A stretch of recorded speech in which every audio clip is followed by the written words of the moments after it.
Hey everyone, it's Nella here. So this is a response to Spore's wonderful question of how do we name our dolls?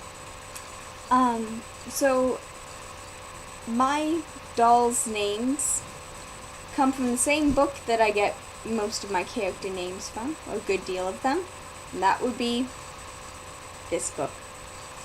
This copy was printed in December 1978. It's the 34th reprinting of the book. And I honestly have no idea how this got into my house. I found it when I was 12. It has my aunt's name in it, so I asked my mom once, why do we have this? And she goes, maybe that was from when we were figuring out your name, or maybe it was from figuring out my older sister's name. Neither of my parents are certain how it got into my house. Just that it is in my house, and my aunt doesn't want it back, so I use it. The cool thing about this book is not only does it have thousands of names and not depend upon an internet connection for me looking them up, it also has lists of various variations on the name depending on country of origin, and it also has sections for nicknames.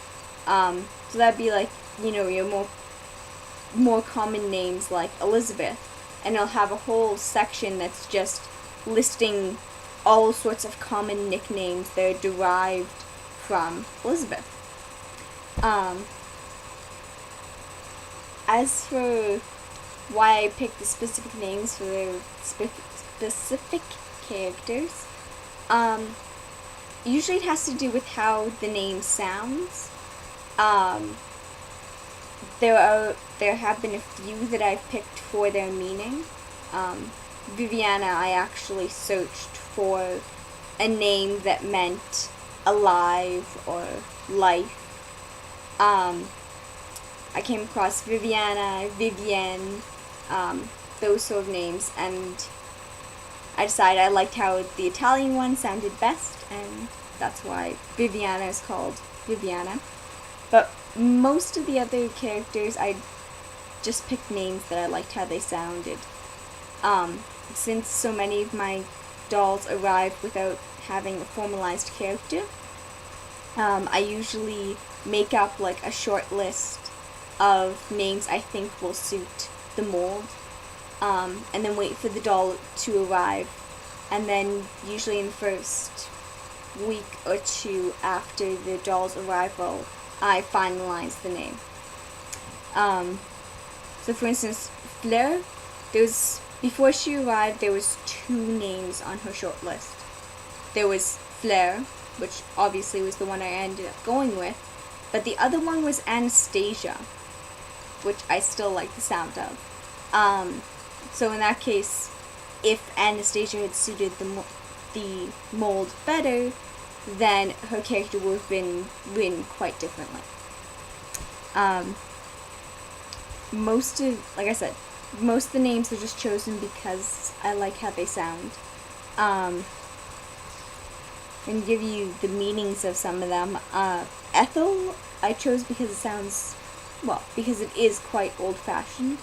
And of course, she and Alwyn are from a world, as I mentioned before, that's based on the 30s, late 20s, early 30s.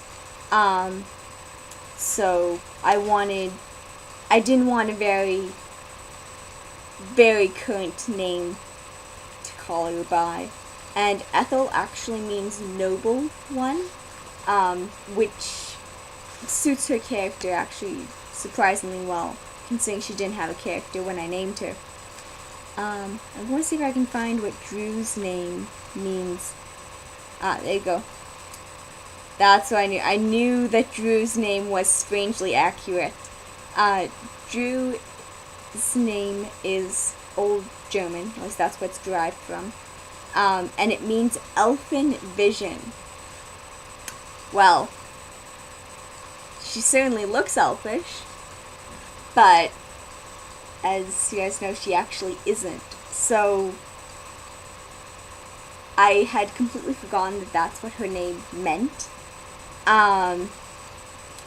The other potential name I had for her was Drusilla, which means descendant of Drusius the Strong One, which also would have been accurate, but I ended up giving that name to one of the characters, one of the Nixies that she knows. And it's kind of a running joke between them that they have such similar names. Fleur, well, if you guys speak French, Fleur's name is really obvious. It just means flower. But her full name, taking into account her last name, translates to royal flower. Because, you know, having such a cliched name made sense to me. But it works for the character. Alwyn's name was chosen... Well, actually, Alwyn's name was made for her. When she belonged to my sister, her name was Alice.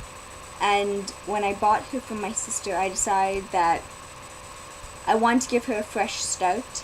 I wasn't sure if Alice was the right name. I was pretty sure it wasn't. Alice is a really, really common name for girl dolls in the BGD hobby.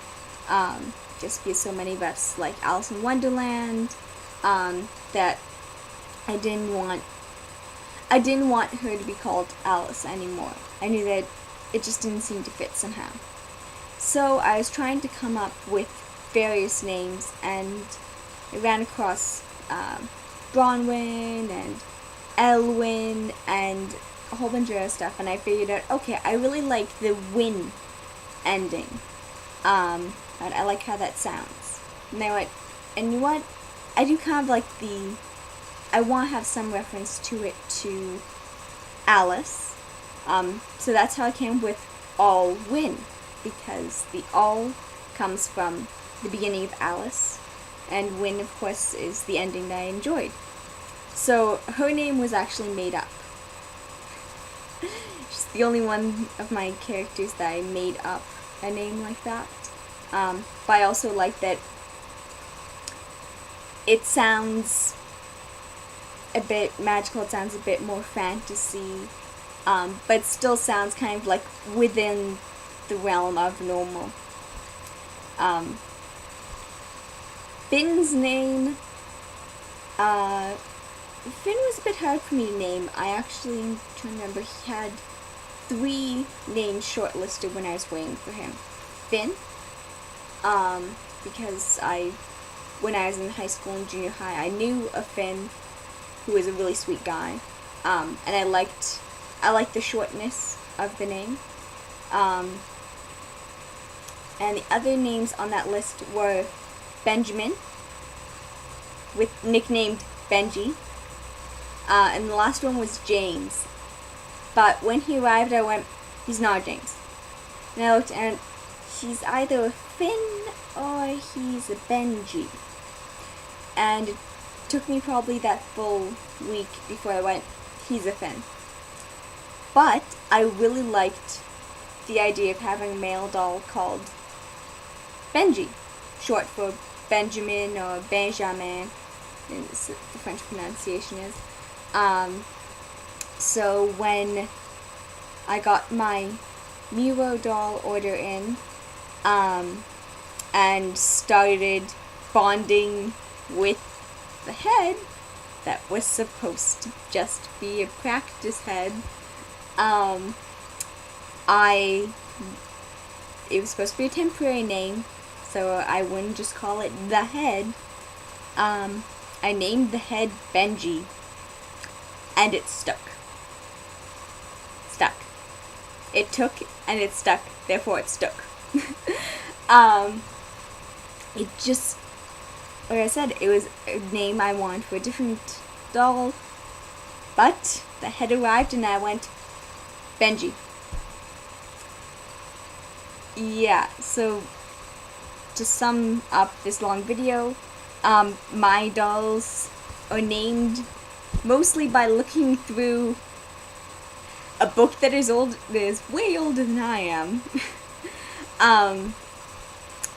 For names, writing down the names that catch my eye, when I think about the character or think about the doll, and then trying out for a week different names, seeing which one I like best, and just going from there, and not particularly caring if the meaning fits the doll, even though strangely they seem to fit in most cases. Actually, wait, I can check that in a moment. Let's see, what does Benjamin mean? I'm sorry, I don't know why I just put on a strange voice for that. Maybe because you guys are special. You guys get special treatment. You get my funny voices. Okay, let's see, Benjamin. I have to say that's the one thing that the websites have over the paper books, as opposed to the non-paper books. That's the advantage to having a website for names like babynames.com. It's a lot easier to search particular meanings. Okay. Yeah, Benjamin just means son of the right hand. So it doesn't really reference Benji's character at all. Yeah, Finn's name doesn't correspond to his either. It's fair-haired and complexioned. Well, or from Finland. Yeah, neither of those connect to Finn. Okay, apparently the girls' names are significant and meaningful, and the boys' names are just whatever I think sounds good. Okay. Bye, everyone.